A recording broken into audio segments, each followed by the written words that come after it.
Hi everyone, welcome to our YouTube channel keep it simple.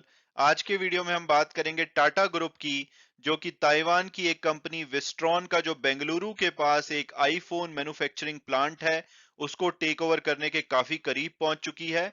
और अगर ये deal successful होती है तो टाटा भारत की पहली आईफोन मैन्युफैक्चरिंग करने वाली कंपनी बन जाएगी। तो आज के वीडियो में हम इस टॉपिक को डिटेल में डिस्कस करेंगे। और आगे बढ़ने से पहले अगर आपने अभी तक चैनल को सब्सक्राइब नहीं किया है तो प्लीज सब्सक्राइब करके हमें मोटिवेट कीजिए। तो सबसे पहले अगर हम टाटा ग्रुप और एप्पल की बात करें तो टाटा ग्रुप आप जानते ही होंगे कि भारत में बेस्ड एक मल्टीनेशनल कॉन्ग्लोमरेट यानी कि मल्टी इंडस्ट्री कंपनी है, जिनका की हेडक्वार्टर मुंबई में है। अगर हम ओवरऑल इनका रेवेन्यू देखें यानी कि पूरे टाटा ग्रुप का रेवेन्यू, जिसमें कि आपको टीसीएस भी मिलेगी, टाटा मोटर्स भी मिलेगी, टाटा कंज्यूमर भी मिलेगी, उन सभी कंपनीज का रेवेन्यू मिला करके 2021-22 जो फाइनेंशियल ईयर था, लगभग 128 बिलियन डॉलर था। और इनकी 29 पब्लिकली लिस्टेड कंपनीज हैं, जिनका कि टोटल मार्केट कैपिटलाइजेशन मिला करके मार्च 2022 के नंबर के हिसाब से 311 बिलियन डॉलर था। तो ये अगर हम ग्रुप वाइज देखा जाए तो भारत का सबसे बड़ा ग्रुप है। कभी कभी अदानी ग्रुप इनसे थोड़ा बहुत आगे निकल जाता है, क्योंकि अदानी ग्रुप के शेयर्स पीछे काफी भागे थे। लेकिन टाटा, अदानी और रिलायंस, ये तीन बड़े ग्रुप हैं भारत के। और वहीं अगर एप्पल की बात की जाए तो एप्पल आप जानते ही होंगे कि दुनिया की one of the largest company है। मार्केट कैपिटलाइजेशन के हिसाब से आज की डेट में इतना इनका शेयर गिर चुका है, लेकिन फिर भी नंबर वन कंपनी है। इनका जो मार्केट कैपिटलाइजेशन है 2 ट्रिलियन से ऊपर है। और ये दुनिया की उन चार कंपनीज में आती है जिनका की मार्केट कैपिटलाइजेशन 1 ट्रिलियन डॉलर से ऊपर है।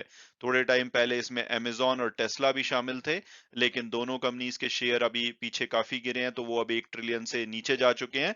तो आज की डेट में चार ही ऐसी कंपनी है दुनिया में जिनका की मार्केट कैपिटलाइजेशन 1 ट्रिलियन डॉलर से ज्यादा है। उसमें पहले नंबर पे आपको एप्पल दिखेगी, फिर सऊदी अरेबिया की सऊदी अरामको, उसके बाद माइक्रोसॉफ्ट और अल्फाबेट, जो कि गूगल की पेरेंट कंपनी है। और एप्पल की अगर बात की जाए तो इन्होंने इनिशियली अपने बिजनेस की स्टार्ट कंप्यूटर बेचने से करी थी। मैक आपने सुना होगा, इनका कंप्यूटर वर्जन है। लेकिन 2007 में इन्होंने स्मार्टफोन में शिफ्ट किया, और आज की डेट में इनका जो सबसे ज्यादा रेवेन्यू है वो स्मार्टफोन यानी कि आईफोन बेच करके आता है। अगर हम लेटेस्ट डेटा देखें तो 52% इनका रेवेन्यू आज की डेट में स्मार्टफोन से आता है।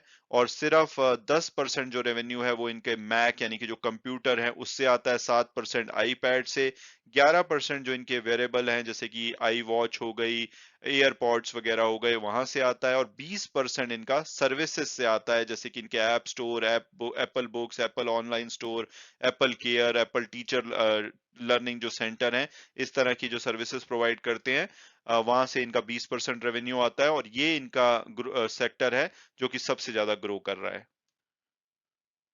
और अब अगर बात की जाए एप्पल की भारत में, तो ऐसा नहीं है कि एप्पल आज की डेट में भारत में मैन्युफैक्चरिंग नहीं करता। ये ऑलरेडी अपने काफी सारे जो मॉडल्स हैं, इवन अप टू आईफोन 14 जो कि इनका लेटेस्ट वर्जन है, वो सभी भारत में मैन्युफैक्चर करते हैं। लेकिन ये मैन्युफैक्चरिंग की जाती है इनके जो कॉन्ट्रैक्ट मैन्युफैक्चरिंग पार्टनर है ताइवान की कंपनीज फॉक्सकॉन, पेगाट्रॉन ग्रुप और विस्ट्रॉन के द्वारा। इन्होंने इनिशियली 2017 में जो अपना आईफोन स्पेशल एडिशन जो बजट फोन था, उसकी असेंबलिंग के साथ भारत में शुरुआत करी थी। और आज की डेट में ये आईफोन 11 और आईफोन 12 जो है वो फॉक्सकॉन की जो फैक्ट्री है चेन्नई में, वहां पे मैन्युफैक्चर करते हैं। और जो इनका स्पेशल एडिशन और आईफोन 12 है, वो इनकी विस्ट्रॉन की फैसिलिटी जो कि कर्नाटका में है, वहां पे मैन्युफैक्चर किया जाता है। इसके अलावा अप्रैल 2022 में इन्होंने आईफोन 13 की भी मैन्युफैक्चरिंग फॉक्सकॉन के चेन्नई प्लांट में शुरू करी थी।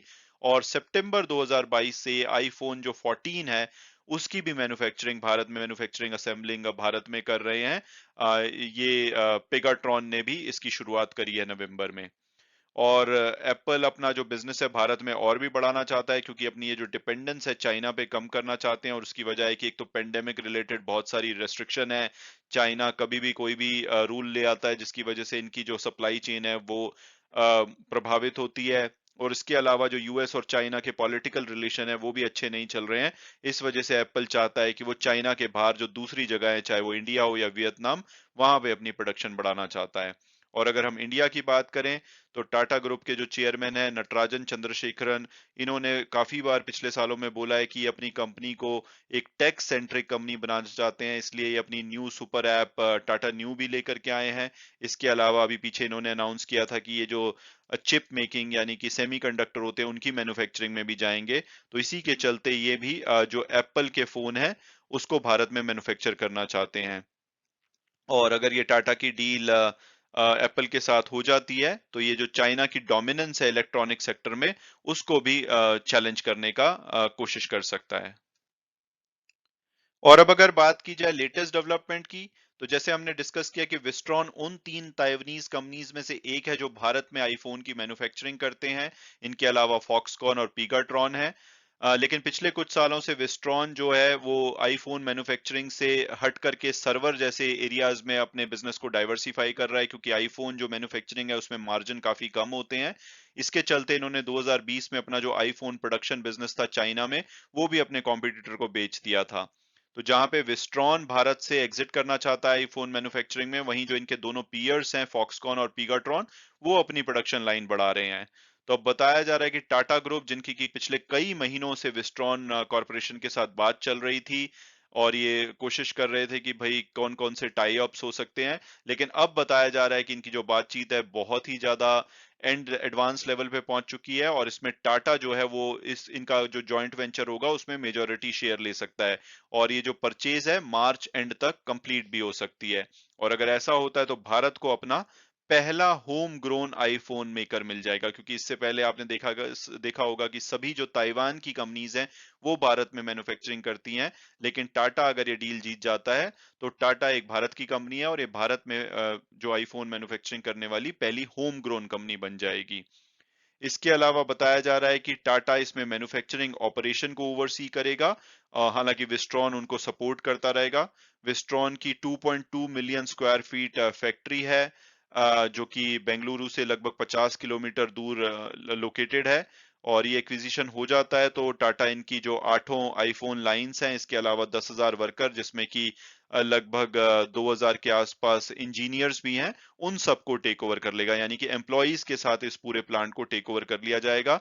हालांकि विस्ट्रॉन जो सर्विस पार्टनर की तरह टाटा के साथ काम करेगा और आईफोन की जितनी सर्विसेज हैं वो इंडिया में प्रोवाइड करता रहेगा। और टाटा कोशिश कर रहा है कि जो ड्यू डिलिजेंस है वो मार्च 31 तक कंप्लीट हो जाए, ताकि जो टाटा इलेक्ट्रॉनिक टाटा ग्रुप की एक आर्म है वो इस परचेज को कंप्लीट कर ले, क्योंकि गवर्नमेंट इंसेंटिव भी जो उसकी साइकिल है वो 1 अप्रैल से शुरू हो जाएगी। तो ये चाहते हैं कि गवर्नमेंट इंसेंटिव भी इनको मिल जाए आईफोन मैन्युफैक्चरिंग के लिए भारत में। और अगर ये डील हो जाती है तो ऐसा बताया जा रहा है कि विस्ट्रॉन को ओवरऑल इस प्लांट की जो वैल्यू है वो $600 मिलियन तक मिल सकती है। यानी कि जितना भी वो इसमें अपना हिस्सा बेचेंगे वो $600 मिलियन की जो ओवरऑल वैल्यू के हिसाब से बेच सकते हैं। इसके अलावा अगर टाटा और एप्पल के दूसरे इनिशिएटिव्स की बात की जाए तो टाटा लगातार एप्पल के साथ अपने बिजनेस को बढ़ा रहा है। इन्होंने जो बेंगलोर के पास होसुर में इनकी आईफोन कंपोनेंट बनाने की फैक्ट्री है वहां पे भी अपनी जो हायरिंग है उसको बढ़ा दिया है। और आने वाले टाइम में जो ये प्लांट है इनका, वहां वो एक कई सैकड़ों एकड़ की लैंड पे फैला हुआ है। और ऐसा बताया जा रहा है कि अगर टाटा और विस्ट्रॉन की डील हो जाती है तो टाटा आने वाले टाइम में अपनी जो आईफोन मैन्युफैक्चरिंग लाइंस है उसको इस प्लांट में बढ़ा भी सकता है। इसके अलावा टाटा ने अभी पीछे अनाउंस किया था कि ये लगभग 100 एप्पल स्टोर्स देश भर में खोलेंगे, जिसमें कि पहला स्टोर मुंबई में इस क्वार्टर में ओपन होने की उम्मीद है। मैं उम्मीद करता हूं कि आपको ये वीडियो पसंद आया होगा और आपने कुछ नया जाना होगा। Thanks so much for watching the video and God bless you all.